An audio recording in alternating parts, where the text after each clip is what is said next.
berjalan dalam firman-Mu, hatiku siap.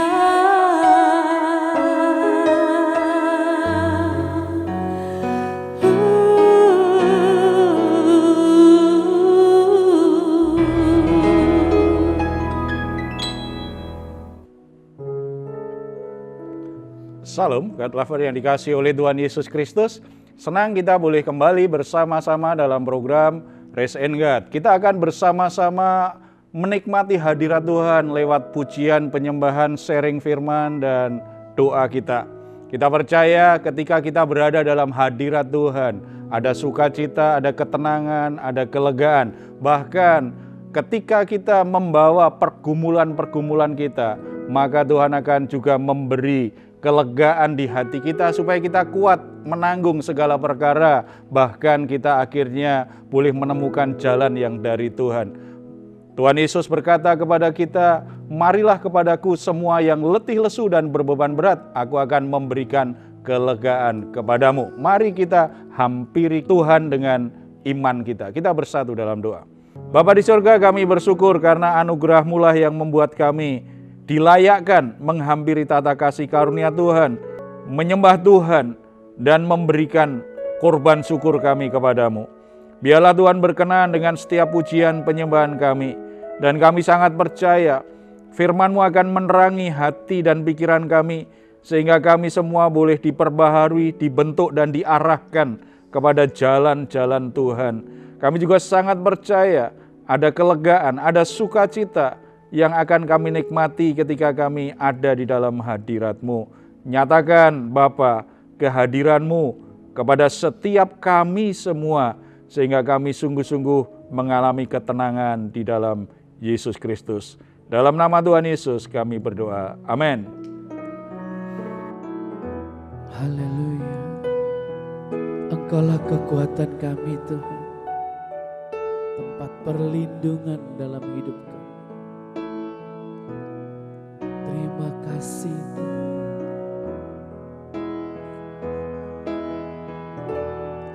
Sejauh langit dari bumi, begitu besarnya kasih-Mu. Penuhi hati kami yang rindu menyembah-Mu, Yesus. Sejauh langit dari bumi, begitu besarnya kasih-Mu. Kaulah Tuhan, kekuatanku, sukacitaku.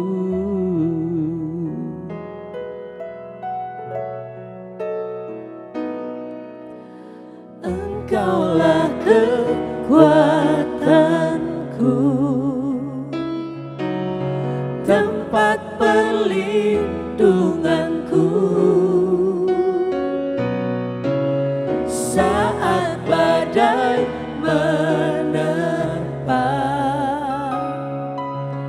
aku tak akan goyah. Aku tak akan goyah, sebab Kau sertaku. Sejauh langit dari bumi, begitu besarnya kasih-Mu. Penuhi hati kami yang rindu menyembah-Mu, Yesus. Sejauh langit dari bumi, begitu besarnya kasih-Mu. Kaulah Tuhan, kekuatanku, sukacitaku. Haleluya, Kaulah kekuatan kami, Kaulah sukacita kami Tuhan. Pertolongan hanya dari-Mu, kami menyembah-Mu, meninggikan nama-Mu. Terima kasih Yesus, Kau layak terima pujian, Kau layak disembah. Haleluya. Terima kasih Tuhan, Engkau tahu kerinduan kami Yesus. Terima kasih Allahku, Yesus Tuhan.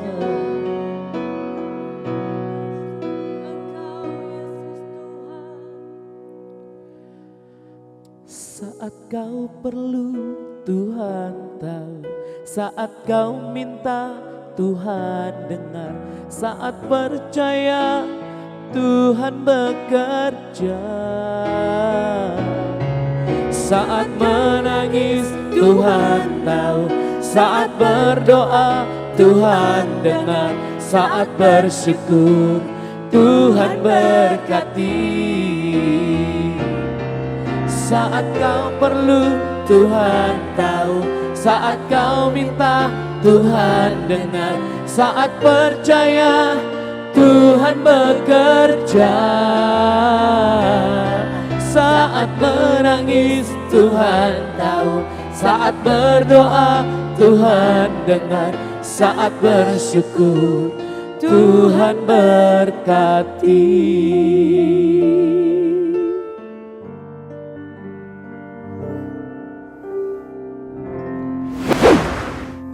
Puji Tuhan karena Bapa di surga senang memberkati kita dan Tuhan menginginkan hidup kita semakin hari semakin baik. Saudara-saudara yang dikasihi oleh Tuhan, kita semua pasti punya keinginan dan kalau keinginan itu tidak tercapai, kita bisa menjadi kecewa. Apalagi kalau yang kita inginkan itu sesuatu yang baik, bukan sesuatu yang asal-asalan. Seringkali itu kita menjadi orang yang kecewa. Termasuk ketika kita menginginkan sesuatu dan berdoa kepada Tuhan. Kalau yang kita doakan, kita tahu itu sesuatu yang baik, seringkali kita bisa menjadi kecewa kalau Tuhan sepertinya tidak mengabulkannya. Kita akan sharing tentang bagaimana Tuhan memberikan sebuah kepastian tentang doa. Tapi sebelumnya saya ingin kita bisa berbagi dulu tentang keinginan yang tidak tercapai tadi loh, mungkin membuat kita jadi kecewa gitu ya, dan berdoa pun kelihatan juga Tuhan nggak kabulkan, nah itu tambah kecewa lagi gitu. Ada yang punya pengalaman seperti ini? Saya mau bertukar pengalaman sedikit. Ya, silakan, dulu Pak. saya pernah ikut katekisasi itu 6 bulan, tapi ternyata begitu mau di CD, ibu saya bilang nggak usah dulu di CD. Karena saya belum percaya, memang saya dulu nakal gitu kan. Jadi dipercaya belum bisa bertanggung jawab terhadap dirinya. Saya kecewa, saya sempat marah juga sama Tuhan. Saya bilang, wah capek 6 bulan ini ikut, tapi kok ya. Tapi akhirnya seiring perjalanan waktu, percuma juga saya marah gitu. Ya berdoalah, Tuhan mudah-mudahan orang tua saya nanti bisa meluaskan saya untuk di CD lagi.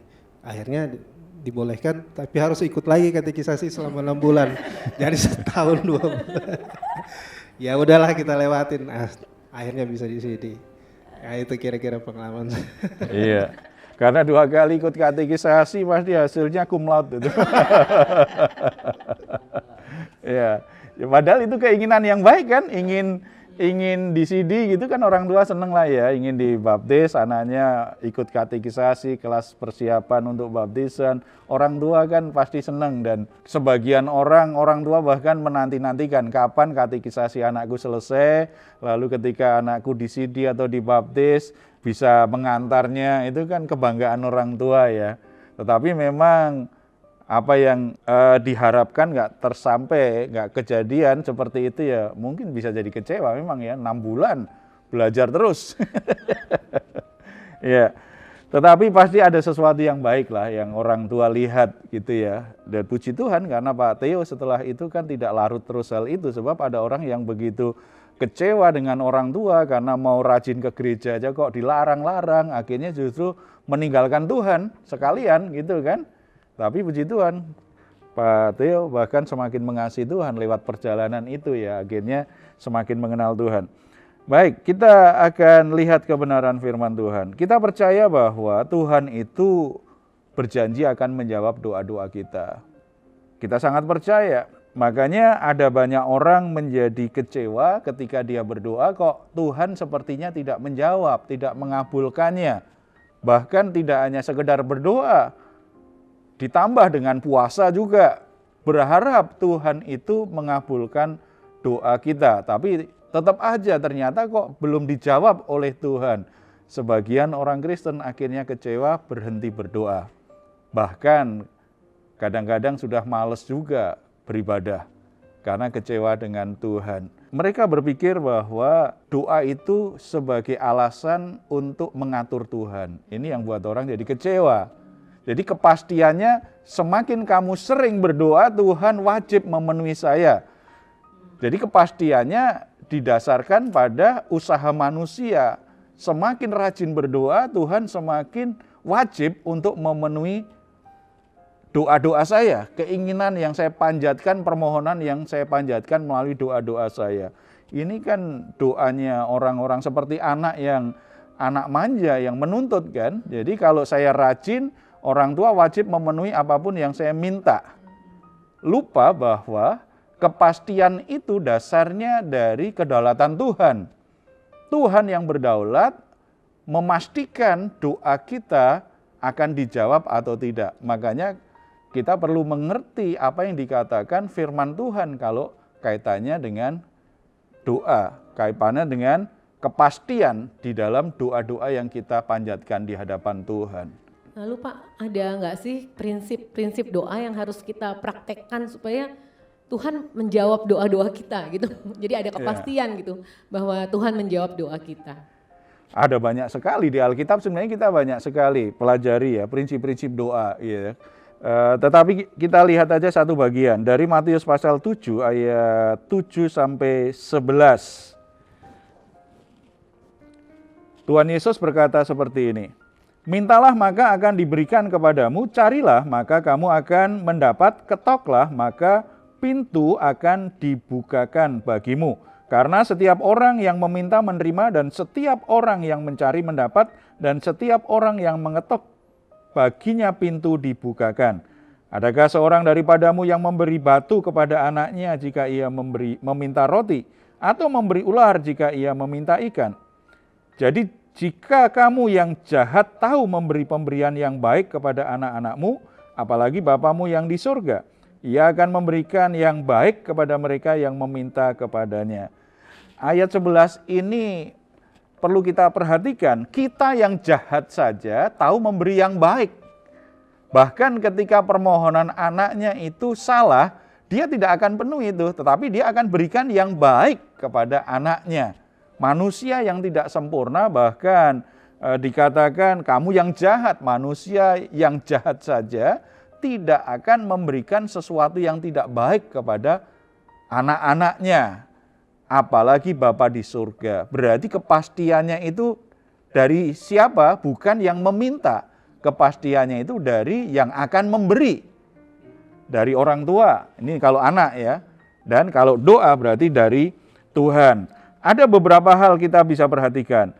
Tuhan Yesus ajarkan begini, mintalah maka akan diberikan kepadamu. Kalau kita sambung di ayat yang 8, karena setiap orang yang meminta, menerima. Itu kan sebuah kepastian berarti ya. Ada sebagian orang Kristen beranggapan bahwa karena kita ini anak-anak Allah, tidak perlu meminta, Bapa di surga juga tahu apa yang kita butuhkan. Nggak usah meminta. Karena Bapak tahu kok apa yang kita butuhkan. Udah kita belum meminta pun Tuhan beri. Memang ada beberapa pengalaman ya, kita nggak minta Tuhan kasih tuh. kita malah kaget, gitu kan. Tetapi apakah nggak perlu meminta? Itu pandangan yang salah, karena Yesus mengajar kita, mintalah. Berarti sebagai anak-anak Allah, Tuhan ajar kita minta sesuatu dari Bapa.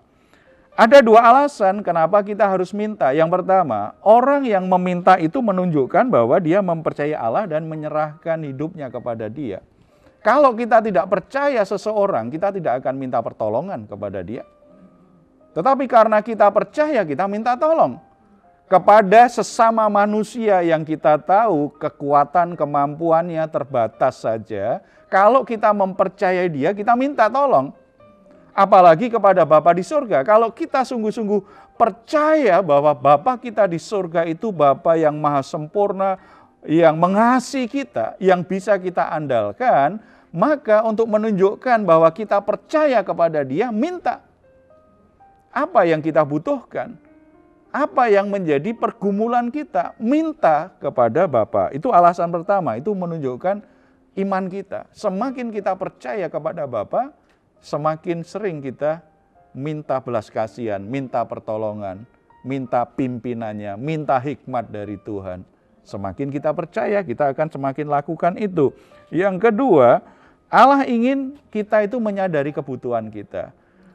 Kan ada orang yang saking angkuh dan sombong, dia tidak mau mengakui kalau dia butuh ditolong.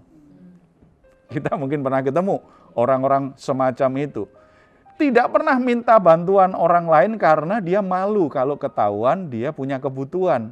Dia malu dibantu orang lain karena mungkin dia terbiasa menolong orang lain. Jadi ketika ditolong itu dia merasa malu. Karena malu itu kan, di balik perasaan malu itu sebenarnya ada keangkuhan. Sepertinya dia bisa atasi semuanya tanpa pertolongan orang lain. Termasuk minta tolong kepada Tuhan, itu pun malu. Dengan meminta itu menunjukkan kita menyadari saya butuh pertolongan.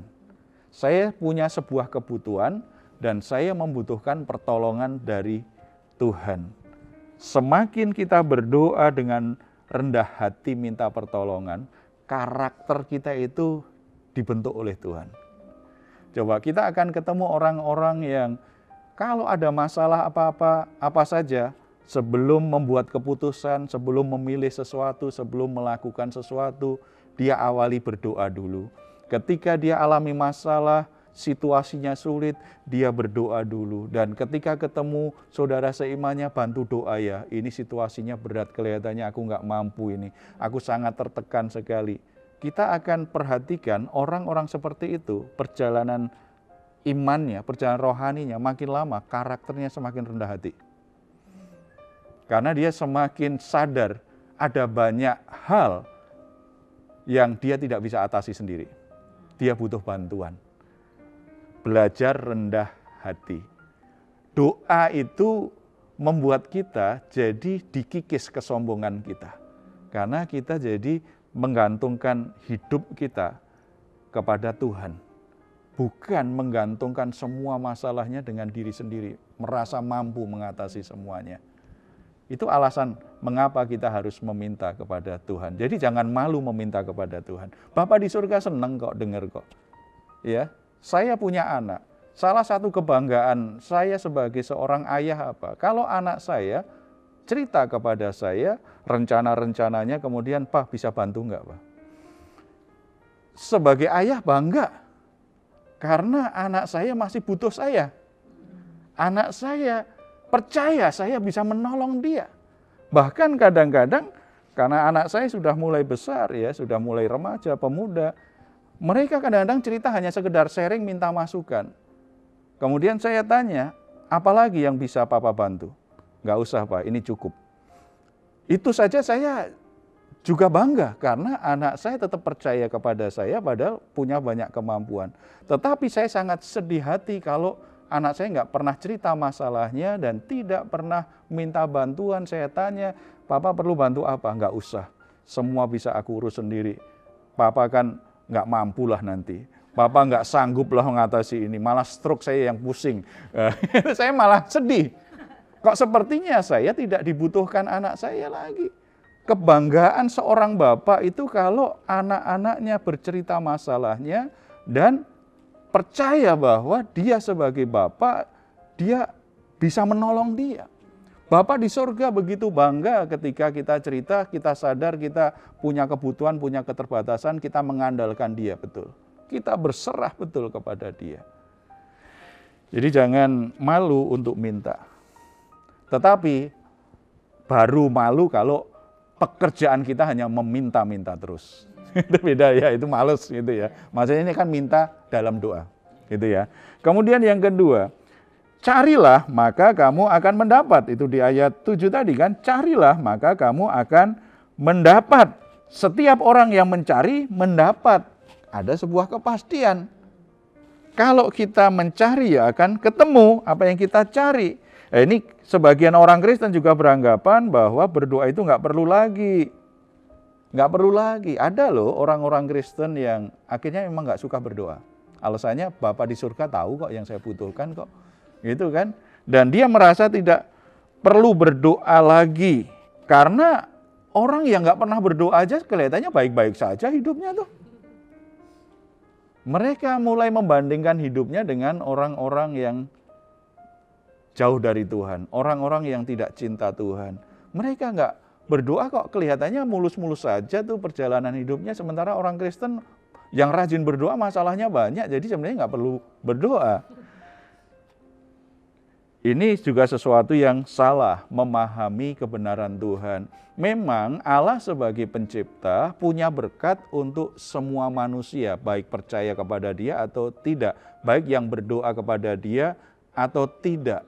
Itu berkat umum, karena Allah menciptakan manusia, kemudian Allah menyediakan berkat bagi seluruh manusia secara umum. Secara umum. Dan Dia juga menetapkan prinsip-prinsip hidup bagaimana orang bisa mengalami berkat-berkat yang tersedia secara umum tadi. Tetapi ada berkat yang khusus yang disediakan oleh yang disediakan Allah bagi anak-anaknya. Itu harus diminta. Itu harus diminta. Seperti seorang bapak, dia tunggu anaknya butuh aku enggak sih? Dia sudah siapkan sebenarnya warisan terbaik bagi anaknya. Dia siapkan berkat terbaik bagi anaknya. Bapak yang baik kan berpikirnya jauh ke depan kan untuk anak-anaknya. Tetapi kadang-kadang kan seorang bapak tidak akan kasih tahu dulu. Nak, kamu harus ikut, kamu sekolah ini. Kamu kemudian gimana? Diajak mengobrol, kemudian kamu ikut ini ya supaya berkembang. Mungkin anaknya, oh gitu ya Pak. Tapi anaknya mungkin nggak mengerti. Kenapa? Ayah saya menyarankan saya untuk kesini. Tujuannya apa? Supaya anak itu sebagai proses mencari, akhirnya menemu bagian terbaik dalam hidupnya. Padahal bapaknya sudah siapkan. Tetapi anaknya harus mencari. Itu bagian dari sebuah hubungan, bagian dari sebuah iman. Ketika kita mencari, itu berarti kita percaya betul bahwa Tuhan punya rencana terbaik atas hidup kita. Amin.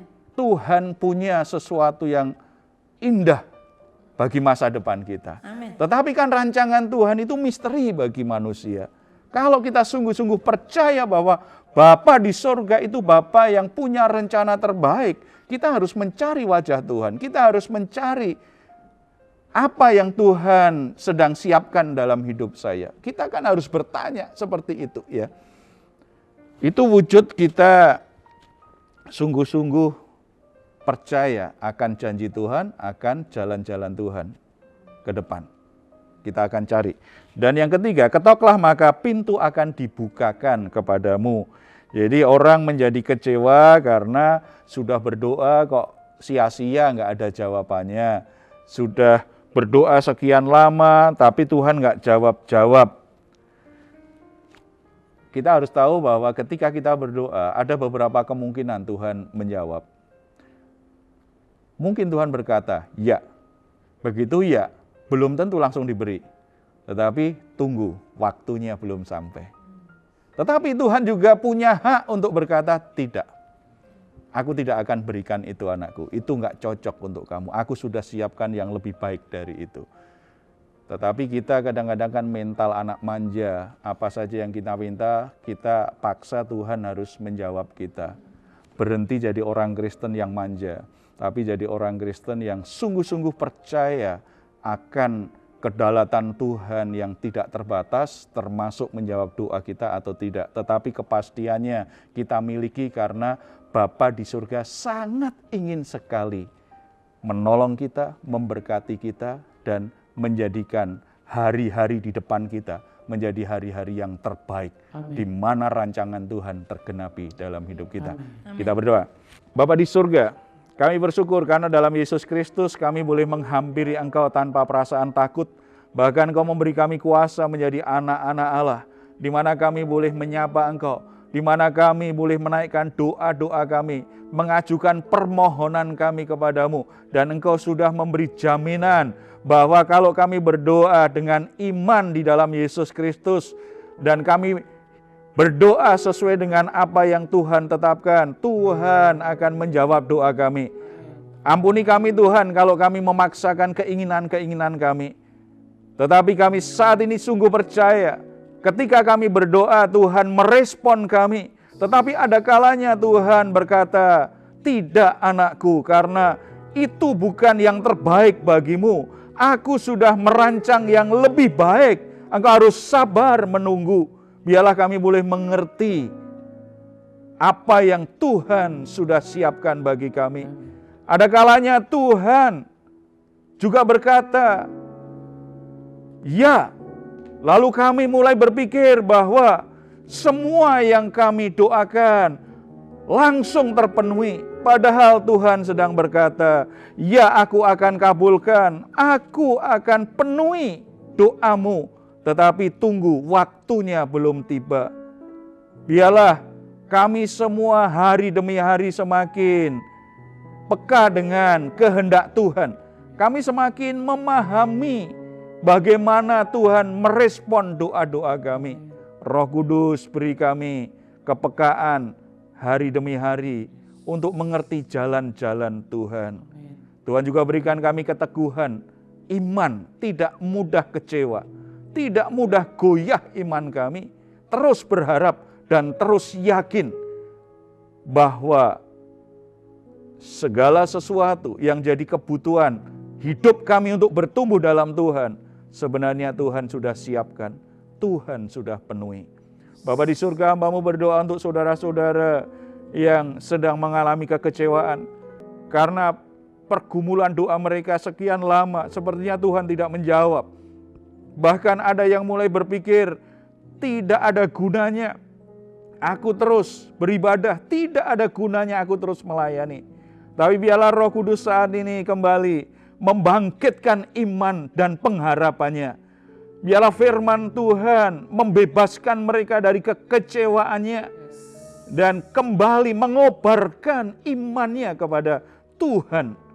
Bapa di surga, kami juga berdoa untuk situasi-situasi sulit yang dialami oleh anak-anak-Mu, oleh keluarga-keluarga yang mengasihi Engkau, oleh hamba-hamba Tuhan yang sungguh-sungguh mencari Engkau selama ini. Situasi sulit apapun, biarlah mereka kembali meyakini ada sebuah kepastian ketika mereka berdoa kepada Tuhan. Kobarkan kembali hatinya untuk berseru kepada Tuhan, untuk menaikkan doa-doa mereka kepada Tuhan, bukan hanya dengan teriakan yang penuh dengan ratapan, tetapi dengan iman yang sungguh-sungguh kepadamu, bahwa Tuhan mendengar, Tuhan akan bekerja. Tuhan pulihkan segala sesuatu yang selama ini sedang terhambat, pulihkan keadaan yang buruk, pulihkan keadaan yang berantakan, semuanya dipulihkan Tuhan. Tuhan kabulkan doa-doa anak-anak-Mu yang sesuai dengan kehendak dan waktu-Mu Tuhan. Biarlah anak-anak-Mu boleh kembali bersuka cita, mereka boleh kembali bersorak-sorai menaikkan pujian di hadapan-Mu. Terima kasih Bapa. Dengar doa syafaat anak-anak-Mu, doa syafaat umat-Mu yang ada di negeri ini, yang siang malam bahkan setiap ibadah selalu menaikkan syafaat untuk bangsa dan negara ini. supaya terjadi pemulihan, terjadi sesuatu yang baik atas bangsa ini. Tuhan, mari Engkau jawab, Tuhan kabulkan Tuhan, supaya kami semua melihat bahwa Engkau sungguh-sungguh mengasihi bangsa kami. Engkau ada di tengah-tengah bangsa kami. Sesuatu yang baik, sesuatu yang indah terjadi atas bangsa kami. Terpuji namamu dalam nama Tuhan Yesus. Amin. Saudara-saudara yang dikasihi oleh Tuhan Yesus Kristus, kalau doa saudara belum dikabulkan sementara masalah saudara terasa berat, jangan kecil hati, jangan tawar hati. Tetap percaya Tuhan ingin menolongmu. Cari wajah Tuhan, cari kehendak Tuhan, supaya saudara bisa mengerti apa yang harus saudara lakukan.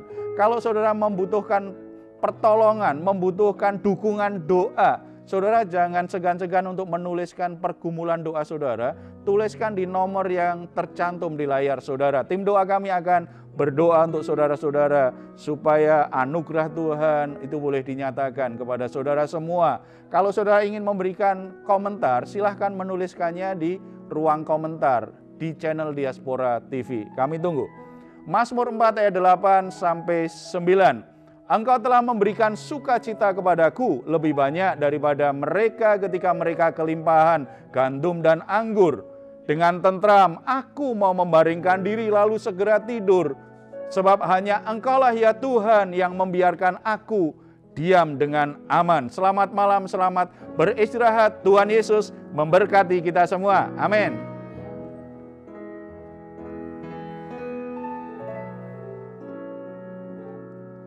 Saat kau perlu, Tuhan tahu. Saat kau minta, Tuhan dengar. Saat percaya, Tuhan bekerja. Saat menangis, Tuhan tahu. Saat berdoa, Tuhan dengar. Saat bersyukur, Tuhan berkati. Saat bersyukur, Tuhan berkati.